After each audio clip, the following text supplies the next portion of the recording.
একজন ২১ বছর বয়সী যুবক যখন ৭১ বছর বয়সী কোটিপতি মহিলাকে বিয়ে করলো, তার ৭ দিন পর সে হতবাক হয়ে গেল।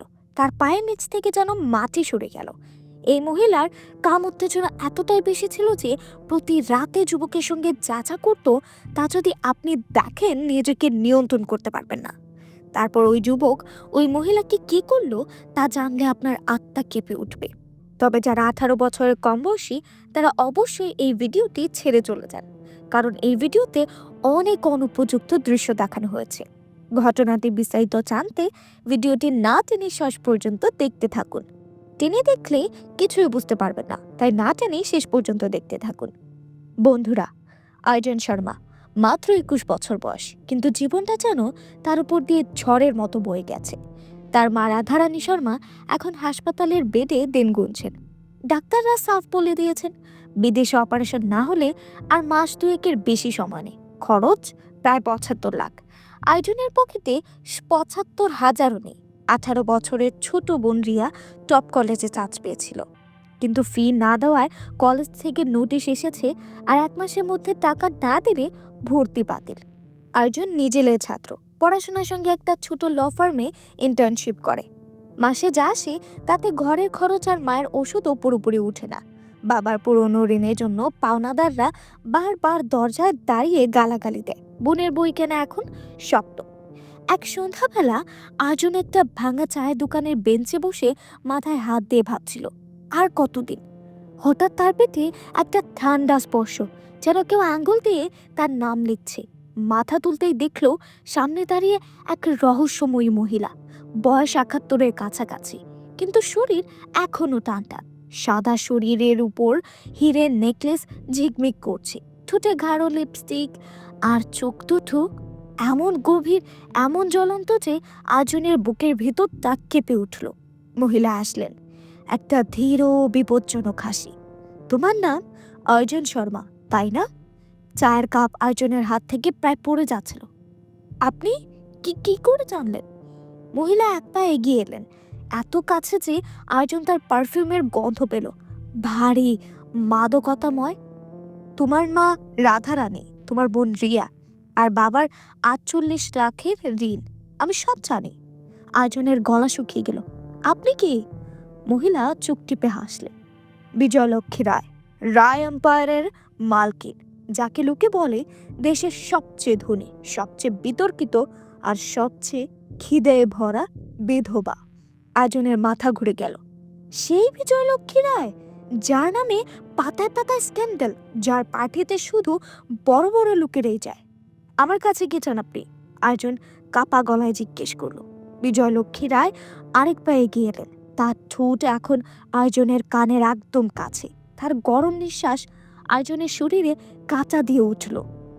আমি তোমাকে বিয়ে করতে চাই অর্জুন।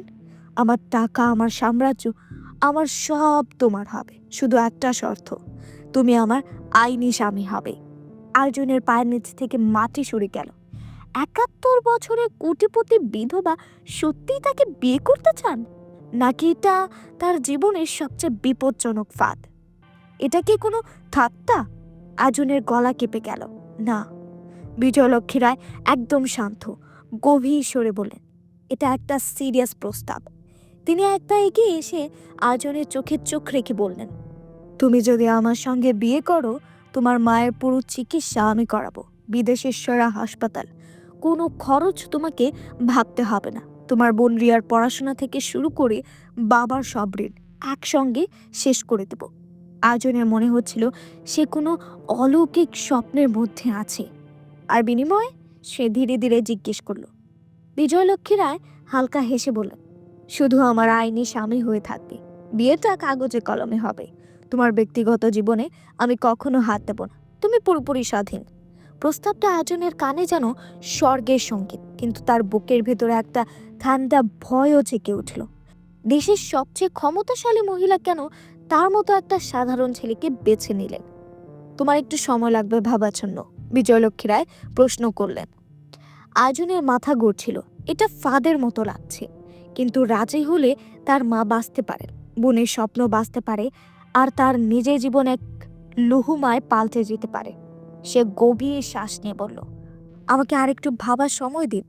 বিজয়লক্ষ্মী রায় মুচকি হেসে বললেন, ঠিক আছে, কিন্তু মনে রেখো এই দরজা চিরকাল খোলা থাকবে না। তারপর তিনি ধীরে ধীরে তার কালো রোলস রয়েসে উঠলেন। গাড়ি অন্ধকারে মিলিয়ে গেল। আয়োজনের মাথায় হাজার প্রশ্নের ঝড়। আর এখন সে বিশ্বাসই করতে পারছে না যে সে ইতিমধ্যে বিজয়লক্ষ্মী রায়ের স্বামী হয়ে গেছে। সবকিছু এত দ্রুত ঘটে গেল যে তার বোঝার সময় হয়নি। কোনো ধুমধাম নেই, কোনো আড়ম্বর নেই, শুধু কয়েকটা কাগজে সই আর কয়েকজন সাক্ষীর সামনে আনুষ্ঠানিকতা। প্রথমবার যখন আর্জুন সেই বিশাল রাজপ্রাসাদের দরজায় পা রাখল, তার চোখ আটকে গেল। সাদা মার্বেলের দেয়াল, উঁচু খিলান, পুরনো ঝাল লণ্ঠনের মৃদু আলো যেন অতীতের গোপন কাহিনী ফিসফিস করছে। দেয়ালে ঝুলছে দামি বিদেশি পেন্টিং, কিন্তু রাজা মহারাজার প্রতিকৃতি, কিছু রহস্যময় অ্যাবস্ট্রাক্ট আর্ট। প্রতিটি পায়ের আওয়াজ গম গম করে প্রতিধ্বনি করছে। হ্যাভেলের ভিতরে এক অদ্ভুত শীতলতা, ঠান্ডা নয়, যেন কেউ অদৃশ্যভাবে দেখছে। কর্মচারীদের আচরণ আরও অদ্ভুত। সবচেয়ে পুরনো কর্মচারী রাম সিং, বয়স 60-এর কাছাকাছি, কোজো হয়ে হাঁটে। চোখে সবসময় একটা অস্থিরতা। যখনই আর্জুন কিছু জিজ্ঞেস করে, সে আগে চারিদিক তাকায়, যেন কেউ শুনছে কিনা। রাম সিং যখনই আর্জুনের সামনে আসতো, উত্তর দেওয়ার আগে চারিদিকে একবার ঘুরে তাকাতো, যেন দেয়ালেরও কান আছে। তার চোখে একটা পুরনো আতঙ্ক সব সময় জলজল করত। আর লক্ষ্মী, হ্যাভেলি প্রধান গৃহকর্মী, কথাই বলতো না, না বললেই চলে। সামনে এলেই মাথা নিচু, কাছে যে দ্রুত পালিয়ে যেত। তার চোখে যেন একটা অদৃশ্য বোঝা চেপে বসে আছে। বাকি কর্মচারীরাও যেন মুখে তালা লাগিয়ে ঘুরে বেড়াতো। কেউ অযথা আয়োজনের দিকে তাকাতো না, কেউ একটা অতিরিক্ত কথা বলতো না। পুরো প্রাসাদে মানুষের চেয়ে নীরবতাই যেন বেশি ছিল। কিন্তু আয়োজনের গা সবচেয়ে বেশি শিরশির করতো দোতলার সেই একটা দরজা দেখে। সবসময় তালাবদ্ধ, কালো কাঠের দরজা, তার উপর বিরাট লোহার তালা, আর ঠিক মাথার উপর একটা সিসিটিভি ক্যামেরা। লাল আলো জ্বলছে 24 ঘন্টা। যতবার আয়োজন সেই দিকে পা বাড়াতো, কেউ না কেউ এসে আটকে দিত। উপরে যাবেন না বাবুজি, রাম সিং ফিসফিস করে বলতো, আর মাথা নিচু করে বলে চলে যেত। প্রথম রাতেই ঘটল অদ্ভুত কাণ্ড। ধকধক ধকধক একটা ভারী শব্দ এলো দোতলা থেকে। আয়োজন বিছানা ছেড়ে উঠে দরজা খুলতেই দেখল অন্ধকার করিডোরে দাঁড়িয়ে রাম সিং। এত রাতে এখানে কি করছেন বাবু? আয়োজন চমকে গেল। রাম সিং এর চোখে তখন খাঁটি আতঙ্ক। রাতে উপরে যাবেন না প্লিজ, ফিসফিস করে বলেই সে অন্ধকারে মিলিয়ে গেল। সেই রাতে আর ঘুম এলো না। আর্জুন মনে মনে শপথ নিল, যেভাবেই হোক ওই দরজার পেছনে কি আছে সে জানবে। দিন কয়েক পর সে জানতে পারল এই হ্যাভেলির আসল মালিক ছিলেন বিজয়লক্ষ্মী রায়ের স্বামী রতন রায়, একসময় সবচেয়ে ভয়ঙ্কর ব্যবসায়ী। 15 বছর আগে তিনি এই হ্যাভেলির ভিতরে রহস্যময়ভাবে গায়েব হয়ে যান। লোকে বলে তার লাশও কখনো পাওয়া যায়নি। তাহলে কি বিজয়লক্ষ্মী রায় কিছু লুকিয়ে রেখেছেন? সেই মৃত্যু কি সত্যি দুর্ঘটনা ছিল, নাকি এর পেছনে ছিল একটা ঠান্ডা মাথার খেলা? দিন যত যাচ্ছিল, আয়োজনের মনে হচ্ছিল সে যেন ধীরে ধীরে একটা কালো জালের মধ্যে আটকে যাচ্ছে। রাত 3টে, ঝাল লন্ডনের আলো প্রায় নিভে গেছে। বাইরে ঝোড়ো হাওয়া, গাছগুলো যেন কাঁদছে। হ্যাভেলির ভিতরে মৃতের মতো নীরবতা, কিন্তু আয়োজনের বুকের ভিতর ঝড়। কারণ সে কিছুক্ষণ আগেই শুনেছে বিজয়লক্ষ্মী রায় তার থেকে একটা ভয়ঙ্কর সত্যি গোপন করছেন।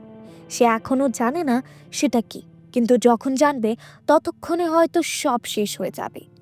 আয়োজনের মাথা ঝিমঝিম করছিল। তার পা নিজে থেকে এগিয়ে যাচ্ছিল বিজয়লক্ষ্মী রায়ের ব্যক্তিগত স্টাডি রুমের দিকে। কি সেই সত্যি যা এতদিন ধরে তার কাছ থেকে লুকিয়ে রাখা হয়েছে? আয়োজন নিজেকে সামলানোর চেষ্টা করলো, কিন্তু বুকের ভিতর যেন কেউ ছুরি গুড়িয়ে দিচ্ছে। একটা ফিসফিস কানের কাছে বারবার আসছে, সত্যিটা বের করো, বের করো। অন্ধকার করিডোর, পুরনো কাঠের মেঝে ক্যাটক্যাচ করছে। সেই বন্ধ দরজা যেন তাকে ডাকছে। কিন্তু আজ রাতে আয়োজনের পা থেমে নেই। সে সোজা চলে গেল বিজয়লক্ষ্মী রায়ের ব্যক্তিগত স্টাডি রুমের দিকে, হ্যাভেলির পশ্চিম কোণা। রাত ৩টে, সবাই ঘুমে ডুবে। আয়োজন নিঃশব্দে দরজা ঠেলতেই দেখল দরজা খোলা। ভিতরে স্লান হলুদ আলো, চারিদিকে প্রাচীন কাঠের আলমারি, ফাইলের উপর লেখা টপ সিক্রেট, কনফিডেন্সিয়াল কন্ট্রাক্ট।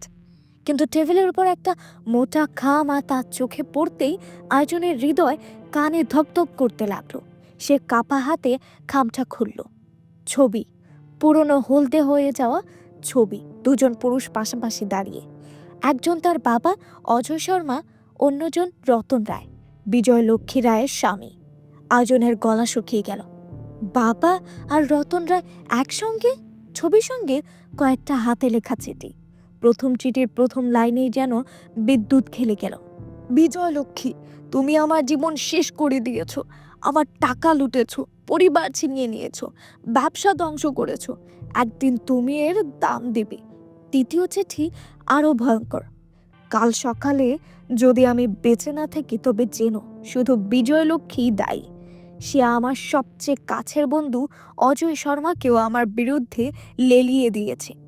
তৃতীয় কাগজে স্পষ্ট লেখা, রতন রায় নিজের বাংলোয় আগুন লাগিয়ে আত্মহত্যা করেছেন। আয়োজনের হাত থেকে চিঠি পড়ে গেল। না, এটা হতে পারে না। ঠিক তখনই তার পিঠে একটা ঠান্ডা হাওয়া লাগলো। সে ধীরে ধীরে ঘুরল। দরজায় দাঁড়িয়ে বিজয়লক্ষ্মী রায়, সিল্কের গাউনে, চোখে অদ্ভুত অন্ধকার, ঠোঁটে একটা শীতল বিজয়ী হাসি। তাহলে শেষমেশ দেখেই ফেললে? তার গলায় মধু মিশ্রিত বিষ। বিজয়লক্ষ্মী রায়ের চোখে কোনো রাগ নেই, কোনো ভয় নেই, শুধু একটা ভয়ঙ্কর ঠান্ডা শান্তি। তিনি দরজার ফ্রেমে হেলান দিয়ে দাঁড়িয়ে ফিসফিস করলেন, তাহলে শেষমেশ তুমি দেখেই ফেললে অর্জুন। সে কোমল গলার মধ্যে এমন বিষ মিশেছিল যে আয়োজনের রক্তে জমে বরফ হয়ে গেল। সে কাঁপতে কাঁপতে বলল, তাহলে এটা কোনো ব্যবসার লেনদেন ছিল না, এটা ছিল তোমার প্রতিশোধ। বিজয়লক্ষ্মী রায়ের ঠোঁটে একটা ধীর ও বিজয়ী হাসি ফুটল। একদম ঠিক ধরেছ। আয়োজন চিৎকার করে উঠল, কিন্তু আমার বাবা কখনো এমন করতে পারেন না। তিনি আরো কাছে গেলেন। তার চোখ দুটো যেন দুটো কালো গর্ত। সত্যের মুখোমুখি হওয়া সহজ নয় অর্জুন। তোমার বাবা শুধু দর্শক ছিলেন না, তিনি রতন রায়কে এমন জায়গায় ঠেলে দিয়েছিলেন যে ফেরার কোনো পথ ছিল না। আয়োজনের গলা ফেটে বেরিয়ে এলো, মিথ্যা, পুরোটা মিথ্যা। বিজয়লক্ষ্মী রায় চোখে চোখ রেখে বললেন, ঠিক যেমন তুমি এখনো ভাবছো আমি দোষী নই। ঘরের বাতাস যেন হঠাৎ ভারী হয়ে গেল। তারপর তিনি আরো কাছে এসে ফিসফিস করলেন, রতন রায় আত্মহত্যা করেনি অর্জুন, তাকে খুন করা হয়েছিল। আর সেই খুনের পেছনে তোমার বাবার হাত ছিল। অর্জুনের পা কেঁপে উঠল। প্রমাণ কি? বিজয়লক্ষ্মী রায় এক মুহূর্ত চুপ করে রইলেন, তারপর ধীরে ধীরে বললেন, দোতলার ওই তালাবদ্ধ দরজার পেছনে যা আছে সেটাই তোমাকে পুরো সত্যি দেখাবে। আয়োজনের গা শিউরে উঠল। সেই দরজা যার উপর 24 ঘন্টা লাল আলু জ্বলা ক্যামেরা, যেখানে কারো যাওয়া নিষেধ। সে বুঝল একা আর পারবে না। সে ফোন করলো তার সবচেয়ে কাছের বন্ধু রোহিত মেহরার কাছে, তদন্তকারী সাংবাদিক, যে বড় বড় সাম্রাজ্যের মুখোশ খুলে দিয়েছে। রোহিত এসে শুনে শান্ত গলায় বলল, পাকা প্রমাণ লাগবে ভাই, এমন প্রমাণ যা আদালতেও দাঁড়াবে। দুজনে মিলে নামলো তদন্তে। ব্যাংকের গোপন লেনদেন, পুরনো কন্ট্রাক্ট, মামলার ফাইল, আর যা বেরোলো তাতে রক্ত জমে গেল। বিজয়লক্ষ্মী রায় শুধু প্রতিশোধ পরায়ণ নন, তিনি একজন আসল মাফিয়া কুইন। কোটি কোটি টাকার কালো সাম্রাজ্য। আর দুজন পুরনো কর্মচারী যারা কিছু জানতো হঠাৎ গায়েব। অবশেষে এলো সেই রাত। আয়োজন চাবি পেয়ে গেল। হৃদয় বুক ফুটো করে বেরোতে চাইল। সে ধীরে ধীরে তালা খুলল। দরজা ক্যাচ করে খুলতেই ধুলো আর পচা গন্ধ বেরিয়ে এলো। ভিতরে একটা গোপন স্টাডি রুম, দেয়াল জুড়ে সংবাদপত্রের কাটিং, রতন রায়ের রহস্যময় মৃত্যু, আত্মহত্যা নাকি খুন, পুরনো ছবি, ভিডিও ক্যাসেট, আর একটা ফাইলের উপর বড় বড় লেখা অজয় শর্মা। আয়োজনের হাত কাঁপছিল। এই ঘরে লুকিয়ে আছে তার বাবার খুনের প্রমাণ, নাকি তার বাবার অপরাধের প্রমাণ? আয়োজন ফাইলের পাতা উল্টাতে উল্টাতে হঠাৎ তার চোখ আটকে গেল একটা নামে। মোটা কালো অক্ষরে লেখা অজয় শর্মা। তার শির দ্বারা বেয়ে বরফের মতো ঠান্ডা স্রোতে নেমে গেল। অজয় শর্মা? আমার বাবা! হাত থরথর করে কাঁপছিল। ফাইলের প্রতিটি পাতা যেন তার বুকে ছুরি বিধিয়ে দিচ্ছিল। রতন রায় আর অজয় শর্মা একসময় একই টেবিলে বসে কোটি কোটি টাকার জমি দখলের প্ল্যান করতেন। কিন্তু যখন বাবা পিছিয়ে আসতে চাইলেন, তখনই তিনি এক দুর্ঘটনায় চিরকালের জন্য চুপ হয়ে গেলেন। আয়োজনের চোখে আগুন। এটা শুধু প্রতিশোধের খেলা নয়, এটা তার বাবার খুনের বিচারের লড়াই। সেই রাতেই আর্জুন আর রোহিত আরেক মুহূর্ত দেরি করল না। সব নথি, ছবি, ভিডিও ক্যাসেট, ব্যাংকের গোপন রেকর্ড নিয়ে তারা সোজা পৌঁছে গেল পুলিশ কমিশনারের বাড়ি। কমিশনার প্রথমে অবাক, কিন্তু যখন দোতলার গোপন ঘরের প্রমাণ দেখলেন, তার মুখ ফ্যাকাশে হয়ে গেল। পরদিন ভোরে হাভেলি ঘিরে ফেলল পুলিশ।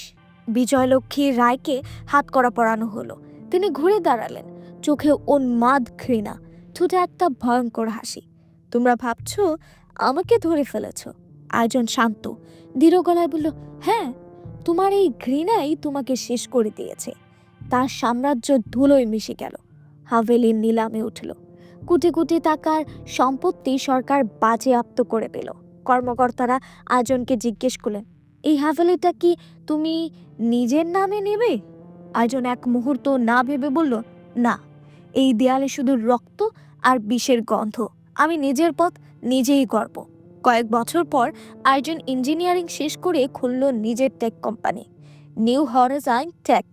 আজ সে দেশের তরুণ উদ্যোক্তাদের মধ্যে অন্যতম। তার জীবনে এলো ডাক্তার দিয়াসের। দুজনের চোখে একই আগুন। দুজনেই ব্যথা থেকে উঠে দাঁড়াতে জানে। তাদের ঘর আলো করে এলো ছোট্ট আরুষ।